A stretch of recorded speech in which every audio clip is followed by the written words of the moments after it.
Hey guys, so here's the question. What if Christmas was the cross for Jesus? I go on a men's retreat. I've been on the same one about 15 times. And every Saturday night, so Sunday, kind of morning, midday, that's the end of the whole thing. So Saturday night is really the climax, the culmination, and it's the talk about the cross. And at the end of it, after the talk, we all go to a place and there's a big bonfire and there's a big cross and you write down on paper, kind of what God's talking to you about, what you want to nail to the cross, what you want to give over to God. And so we really lift up the cross in a big way. I mean, if you've been in church or, you've been around Christianity at all, wear crosses around our necks, right? The cross is this symbol for us of the culminating event, certainly in Jesus's life, but also in our entire faith. But what I am asking is, what if for Jesus, yes, that was a culminating event, that was very important, but what if Christmas, what if his birth, what if his conception in the 9 months in the womb, what if that was just as much the cross for Jesus as the cross? Maybe even more so. Let's talk about it, and let's talk about how it could apply to our lives, why it would matter in our lives. The first place I want to go is Isaiah chapter 53. And it says in Isaiah chapter 53, you should really read the whole chapter. It's incredible. But it says, talk about Jesus, okay? And it says, Jesus was a man of sorrows. He was a man of deepest grief. It's not just talking about when he's on the cross for a few hours or the 12 to 24 hours of his beating and eventually dying on a cross. He's talking about who he was, his whole countenance on earth, right? His mindset, his emotional state, how he felt in every breath, walking in every moment. He was not a man that walked by and they said, look at that man, he's so happy. Look at that man, he's so relaxed. Look at that man, just so happy-go-lucky. It says, he was a man of sorrows, acquainted with the deepest grief. Listen, grief is not about getting nailed to a cross. That's just pure pain. That is excruciating pain, that we don't use sorrow and deep grief. So this is describing his entire life. In verse 10 it says, it was the Lord's good plan, and Jesus is the Lord. There's a triune God. They are three in one. So that community, right, where it says in Genesis, let us make man in our own image. They refer to themselves as plural, right? So it was the Lord. So Jesus is a part of this good plan. It was like his own good plan, along with the Father and the Spirit, to crush Jesus. Now, at no point, it's using the word crush, and it uses it another time as well. It says he was crushed for our sins. He was broken for us.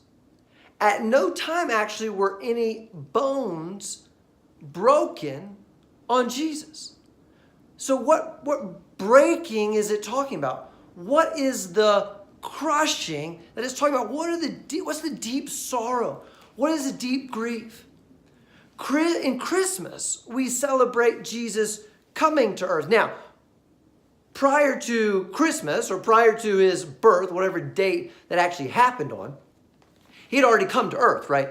He was in Mary's womb, right? So he is 9 months or 36 to 40 weeks, whatever it is, here on earth in the womb of one of his creations. That's pretty crazy. Like if I am the creator of the universe, okay, to give you kind of a word picture, if you can either close your eyes or just go with me here and picture that prior to Jesus being conceived, I imagine him injecting himself into some cells inside Mary's uterus and then them multiplying, and he eventually becomes a fetus, right? He's a baby in Mary's womb. Prior to that, imagine Jesus, the Father, the Holy Spirit. Let's say they're standing in perfect community. I like to talk about perfect community because to me that is heaven. perfect community. And the three of them are standing there together. Maybe they're holding hands. They're looking at each other. Imagine Jesus. Imagine the three of them, each larger than the universe. Now, they created the universe, so it makes sense to think that they are each larger than the universe. Imagine them surrounding the universe. Okay, if they're standing there holding hands and they're surrounding the universe. So Jesus alone, larger than the entire universe, at some point steps out of that perfect community, still fully God, but then becomes also fully human, injects himself into the tiniest cell that you could not see with the naked eye. The cell starts to multiply and he grows in Mary's womb. The moment he steps out of perfection into the imperfect, which is both Mary's body as well as this entire universe, this entire world, which is an imperfect place, he steps out of an eternity. And I cannot conceptualize, I cannot understand how God or anything could exist for all eternity. Like there's no beginning to him, certainly no end, but no beginning. But somehow for all eternity, outside of time, Jesus has lived in perfection. It's not just about comfort, but yes, perfect comfort. But perfect everything. We have no conception of it, but just know it's perfect. And he steps into the radically different, totally opposed, imperfect body and imperfect world. That would be like us stepping into hell. Now, he loved the people that he came for, that's all of us, but the imperfect world was not what he created. He created it, but then it became imperfect. It did not look like the Garden of Eden, trust me.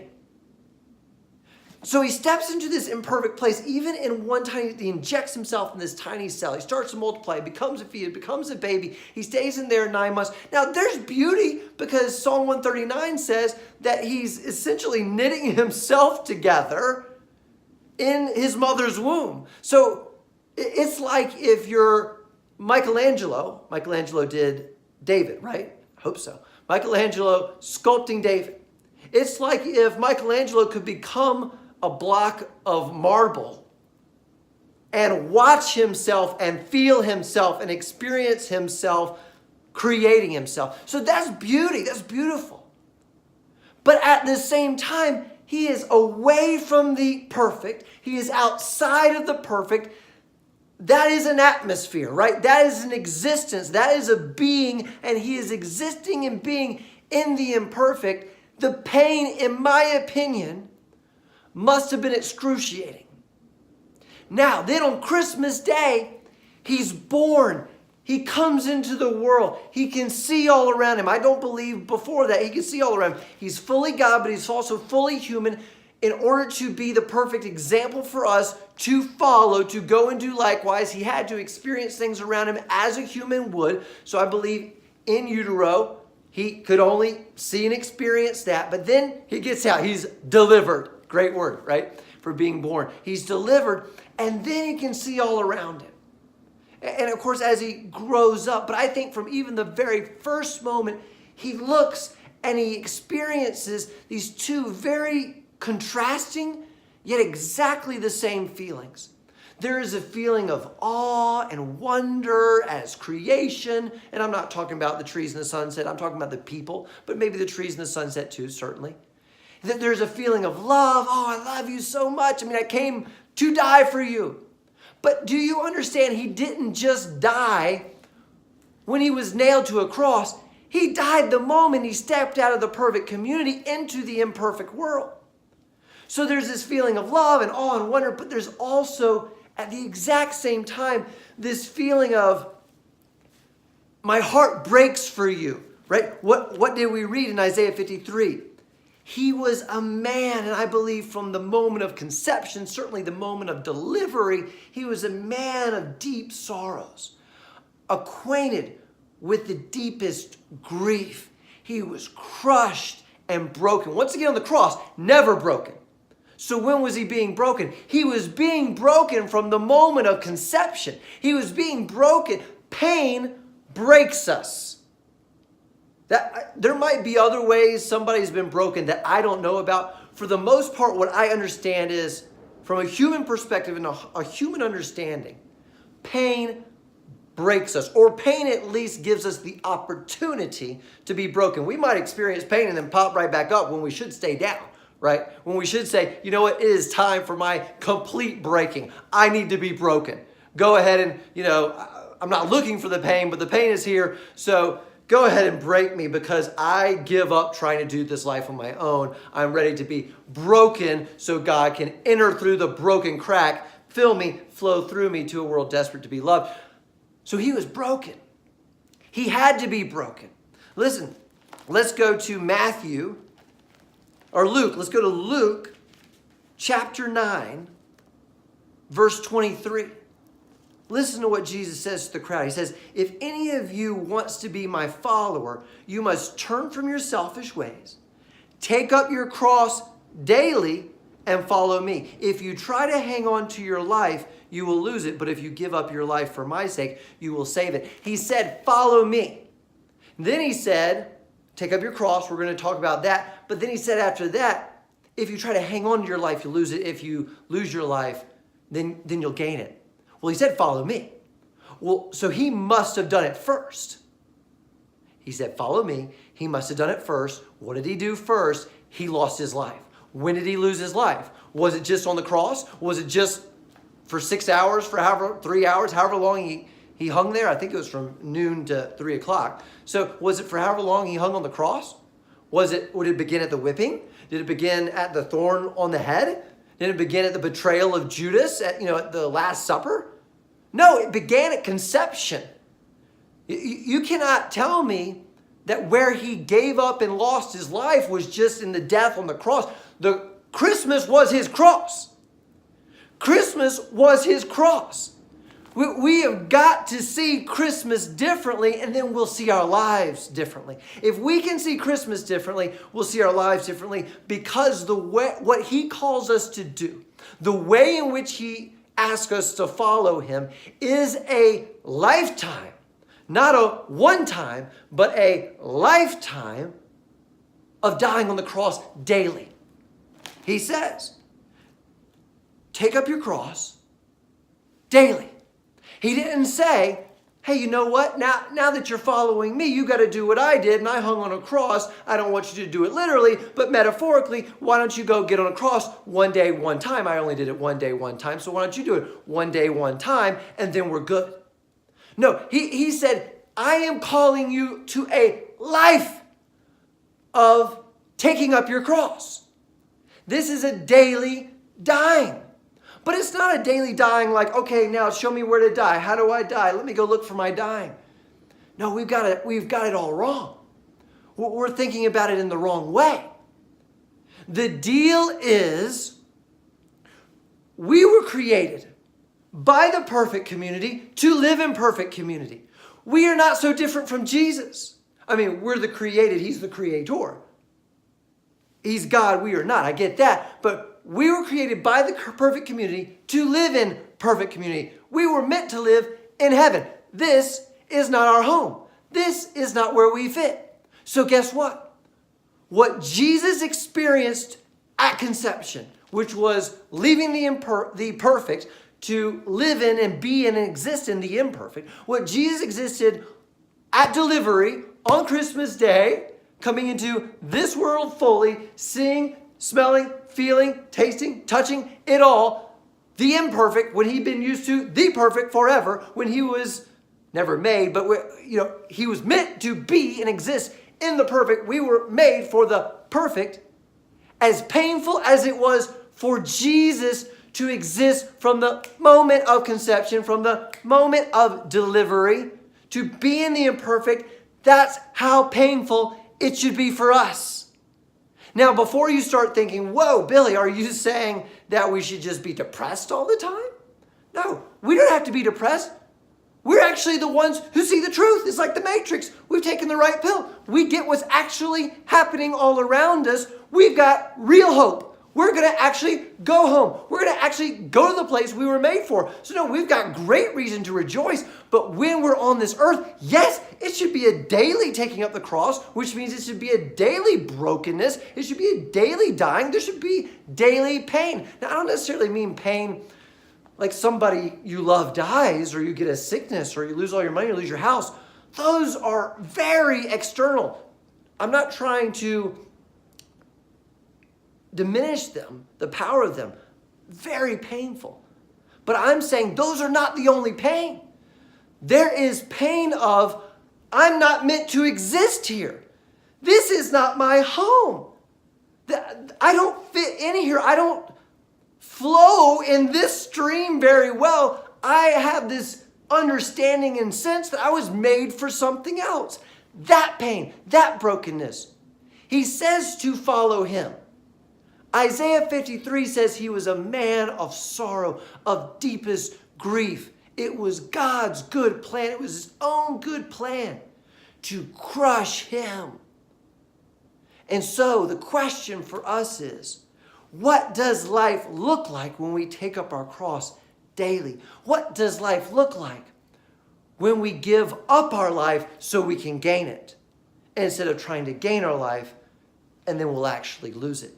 It looks like the life that Jesus lived, starting from conception, starting from delivery, starting from Christmas. He was walking the way of the cross. He was taking up his cross daily from the moment of conception, from the day of Christmas, from the day of being a little baby, from the very beginning. He left the perfect. He came into the imperfect.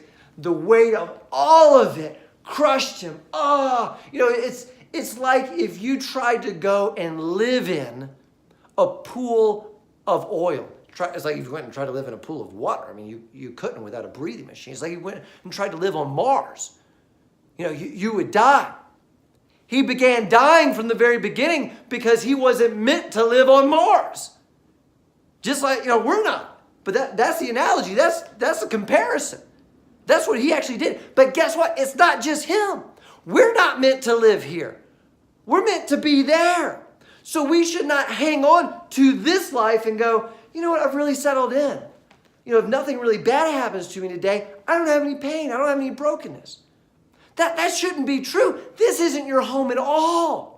The dying, the breaking, the cross, the crushing, the suffering, the grief, it should be happening every day in a very spiritual way. And no, that doesn't mean depression or sadness. We have a lot to rejoice about because we go, yes, God, it's your good plan to crush me here so I can see what's happening there, so I can live even here in heaven, so heaven can come to earth, so heaven can come into my life, so I'm broken open, and the wider the cracks, the wider the breaking in my life, the more you can fill me and flow through me to a world that is desperate for the truth, for a world that's desperate to be loved, to a world that is desperate to know their origin, where they came from.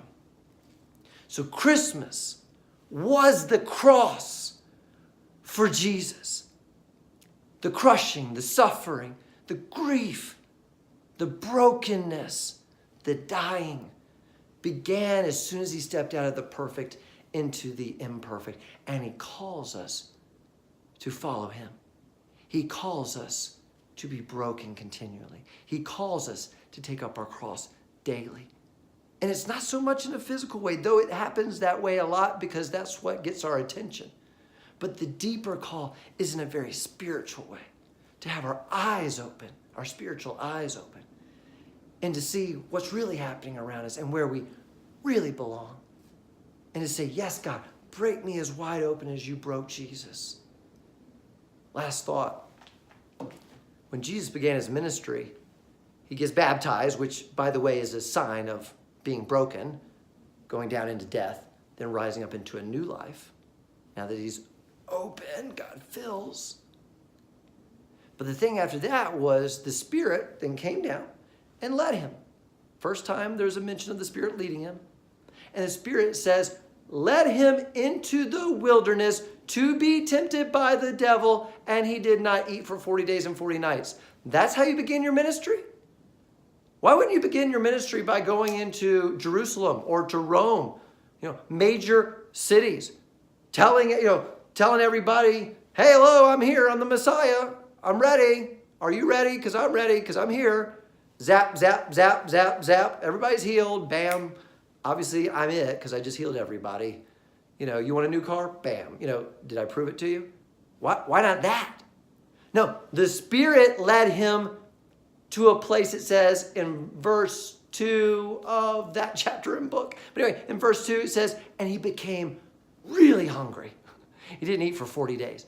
The Spirit led him to be spiritually and physically broken to begin his ministry. And he had been being broken. He had been being broken for 30 years before that. And he said, now the way we're going to start your ministry is even more brokenness.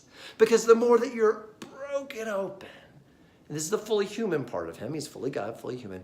The fully human part of him, to model the life we should live, the more it's open, the more God fills and can flow through to a world desperate to know the truth and desperate to be loved.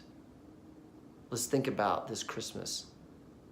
It's not just a cute baby being born in a manger, but it is a God larger than the universe, shrinking himself down into a tiny little cell, staying in his creation's womb for 9 months, and then being delivered to the world in order to deliver the world through his pain and brokenness. Let us go and do likewise.